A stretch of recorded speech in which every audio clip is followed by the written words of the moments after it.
আসসালামু আলাইকুম everyone, this is FNC16 from Phoenix Q E sports. আমি ফিনিক্স কিউ ই স্পোর্টসের ফাউন্ডার এবং ম্যানেজার।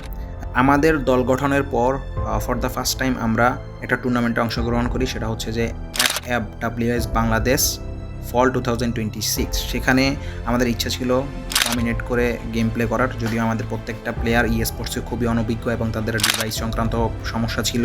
তো ওভারঅল আমাদের যে পারফরমেন্স সেটা যদি আপনাদেরকে শো করি, আমরা টিম হিসেবে র্যাঙ্ক টপ 30% অবধি যাই এবং আমাদের টিম কোন কোন ম্যাচে কত কিল এবং কত স্কোর করতে পারে তারই ডিটেলস এখানে দেওয়া আছে। যদিও আমরা প্রথম দিন ম্যাচ খেলতে পারি নাই, আমরা সেকেন্ড ডেতে 10টা ম্যাচ খেলতে পারি এবং এই 10টা ম্যাচের মধ্যে আমাদের টপ 5 ম্যাচের পারফরমেন্স আপনারা দেখতে পারতেছেন। তো আমাদের লিডার বোর্ড যদি দেখি, লিডার বোর্ডে হচ্ছে যে টপ 34% এবং 177 পয়েন্ট নিয়ে আমরা খেলাটা শেষ করি। তো ওভারঅল এই 177 পয়েন্ট নিয়ে আমরা যদিও কোয়ালিফাই করতে পারিনি, যদিও আমরা ডিসঅ্যাপয়েন্টেড হই। তো overall for the first time ই স্পোর্টসে অংশগ্রহণ করি হিসেবে আমরা যা পারফরমেন্স করেছি সেটা নিয়ে আমরা সন্তুষ্ট না, তবে আমরা আশাবাদী ইনশাল্লাহ নেক্সট কোনো টুর্নামেন্টে আমরা খুবই ভালো করব। তো যারা যারা আমাদের ফিনিক্স কিউকে সাপোর্ট করেছেন তাদের সকলকে অসংখ্য ধন্যবাদ। আপনাদের সকলের জন্য একটা তালি।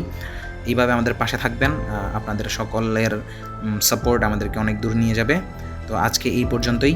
This is FNC16 from Phoenix Q E sports, signing out.